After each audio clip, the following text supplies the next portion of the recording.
सतर्क माउला सतर्क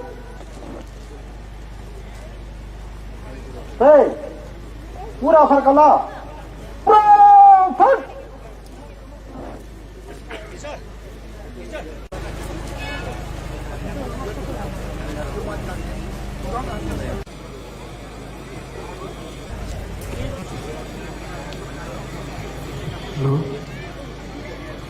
स्वयंसेवक कमरेडहरू यहाँ आफ्नो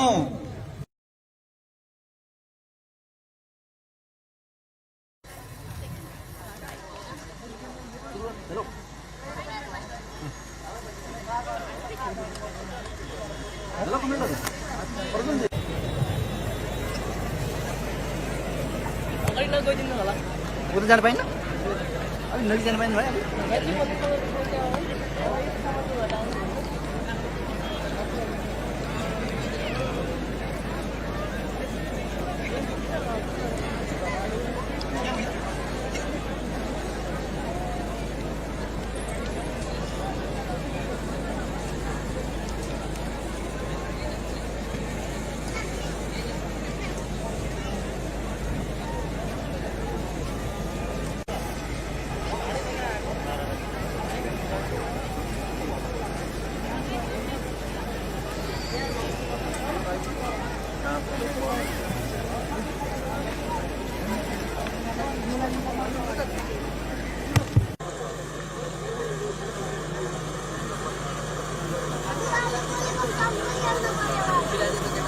हुन पनि म अनुरोध गर्दछु र यसै गरेर अब हामी लगातार हाम्रो कार्यक्रमलाई अगाडि बढाउनेछौं। सम्पूर्ण महानुभावहरुमा हामी हाम्रो कार्यक्रमलाई लगातार अगाडि बढाउन गइरहेको जानकारी गराउँदै अब हामी हाम्रो अतिथिहरुलाई ब्याज वितरण गर्ने कार्यक्रम हामी र पत्रकार मित्रहरूलाई म आफ्नो लाइनमा थोरै पछाडी हटेर उभिदिन हुन अनुरोध गर्दछु र त्यस्तै पछाडी रहनु भएको जनसमुदायहरूलाई र आजको हाम्रो प्रमुख अतिथि सम्माननीय प्रधानमन्त्री यहाँ उपस्थित हुँदै हुनुहुन्छ र हामीले उहाँलाई मञ्चतर्फ दोहोर्याइरहेका छौं र हाम्रो जनमुक्ति सेना नेपालको कमान्डर कमरेड पासाङलाई म अनुरोध गर्दछु उहाँले मञ्चमा सम्माननीय प्रधानमन्त्रीलाई ल्याउँदै हुनुहुन्छ र पत्रकार मित्रहरूले थोरै बाटो खुला गर्नुहुनेछ। सम्पूर्ण महानुभावहरूलाई म के अनुरोध गर्न चाहन्छु भने यो देशमा सम्माननीय प्रधानमन्त्री सम्मान अपार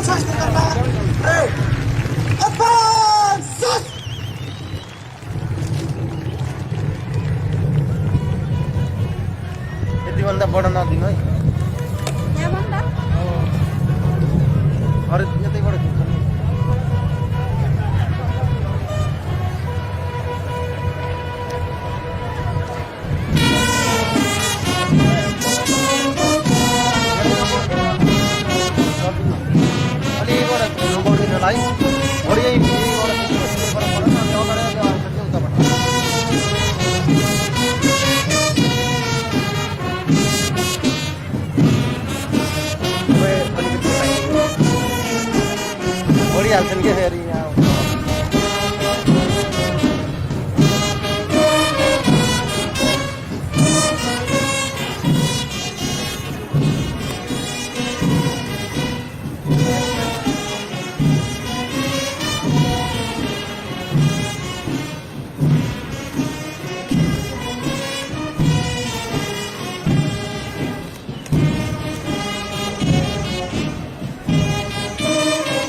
मन्त्री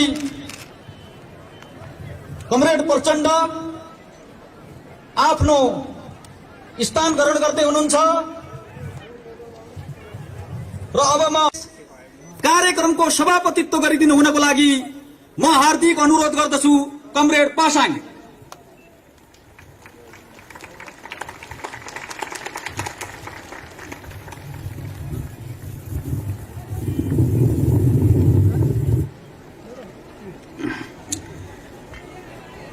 म यस लोकतान्त्रिक गणतन्त्र नेपालका प्रथम प्रधानमन्त्री पुष्पकमल दाहाल प्रचण्ड एकीकृत नेकपा माओवादीका अध्यक्ष कमरेड प्रचण्डलाई आसन ग्रहण गरिदिनु हुन हार्दिक अनुरोध गर्दछु।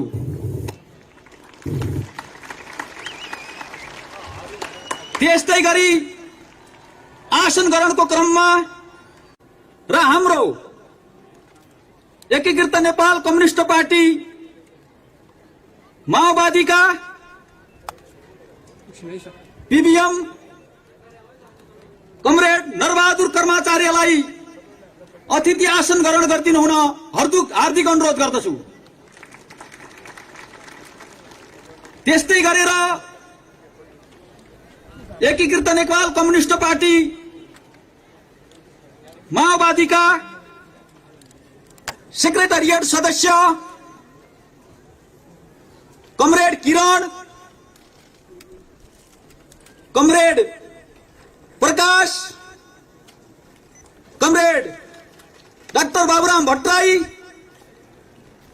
रक्षा मंत्री माननीय रक्षा मंत्री रामबहादुर थापा, कमरेड बादल, त्यस्तै गरेर वर्षमान पुन कमरेड अनन्त, त्यस्तै गरी सूचना तथा संचार मंत्री, त्यस्तै गरेर प्रशासन मंत्री कमरेड पम्फा भूषाल, पर्यटन मंत्री कमरेड हिसिला यामी, त्यस्तै गरेर शान्ति मंत्री जनार्दन शर्मा, त्यस्तै गरेर संस्कृति मंत्री गोपाल किराती लगायतका मन्त्रीज्यूहरूलाई पनि आफ्नो सीट आसन ग्रहण गरिदिनु हुन अनुरोध गर्दछु। त्यस्तै गरेर हाम्रो पार्टीका प्रवक्ता दीननाथ शर्मा, हाम्रो पार्टीका सेक्रेटरिएट सदस्यज्यूहरू र हाम्रो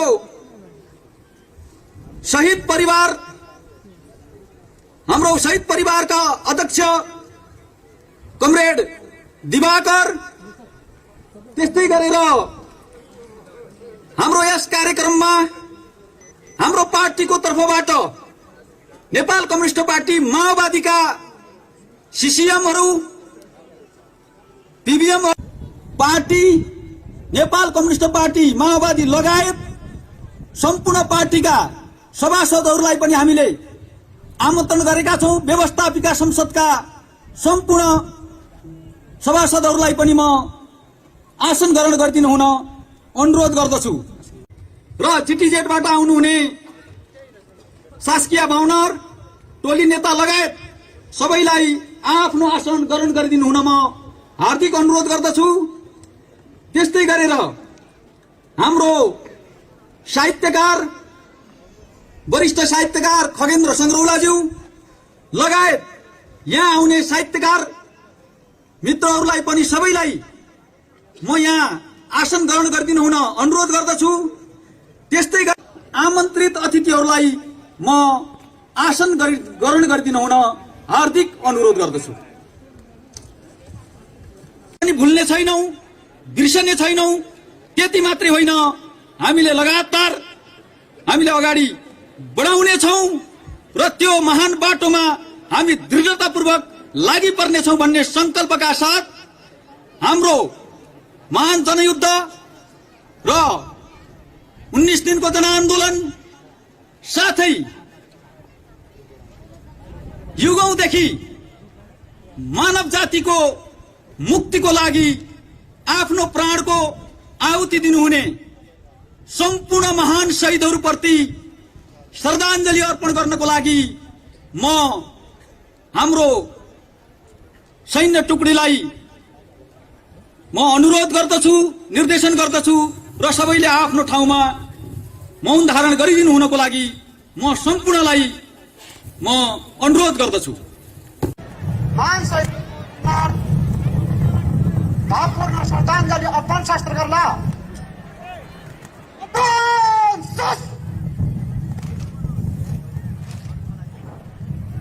सुरु।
धन्यवाद।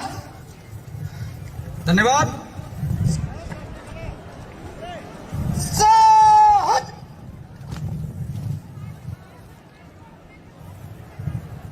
अब फेरि हामी कार्यक्रमलाई लगातार अगाडि बढाउँदैछौँ।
यो कार्यक्रमको उद्घाटन भइरहेको छ।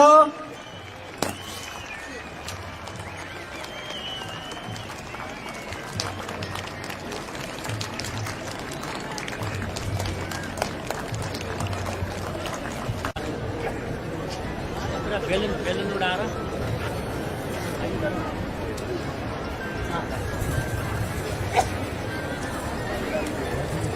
यो नम्बर ल यहाँ सब व्यस्त एकछिन पछि एकदम पनि व्यस्त हुन्छ। यहाँ उपस्थित हुनुभएका सम्पूर्ण खेलाडी कलाकार सबैलाई म के अनुरोध गर्न चाहन्छु भने यहाँ अनुशासित पूर्वक हाम्रो कार्यक्रमलाई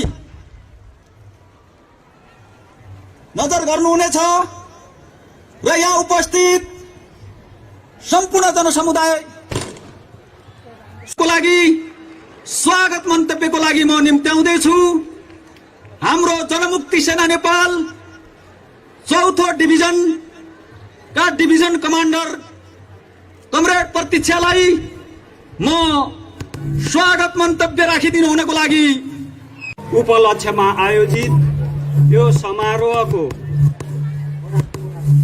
अध्यक्ष आदरणीय नन्दकिशोर पुन पासाङ तथा जनमुक्ति सेना नेपालको प्रमुख कमरेड आदरणीय नेपाल कम्युनिस्ट पार्टी माओवादीका अध्यक्ष एवं सम्मानीय प्रधानमन्त्री पुष्पकमल दाहालज्यू,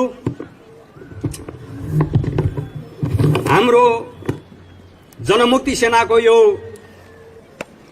विशेष समारोहमा निमन्त्रणालाई स्वीकार्दै आउनुभएका मन्त्रीज्यूहरू, संसदज्यूहरू सहित तथा बेपत्ता समाजको इन्चार्ज अध्यक्ष कमरेडहरू, विविध पार्टीका यहाँ उपस्थित हुनुभएका हाम्रो अतिथि अथवा अन्य सम्पूर्ण मित्रहरू, कूटनीतिक नियोगका मित्रहरू,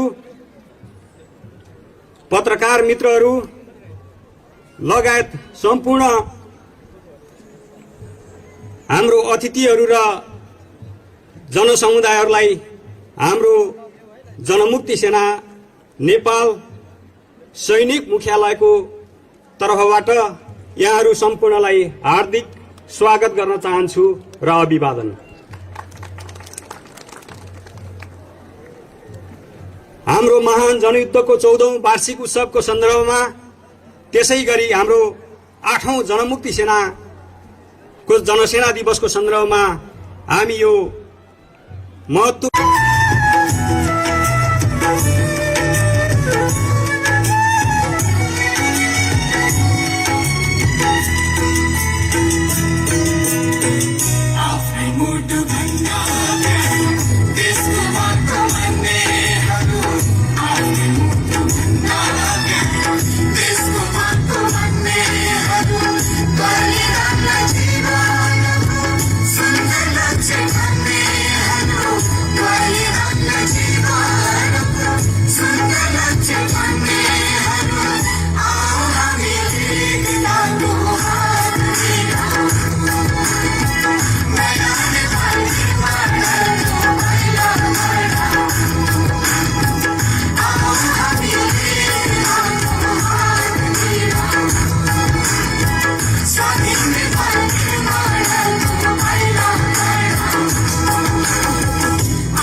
छैन।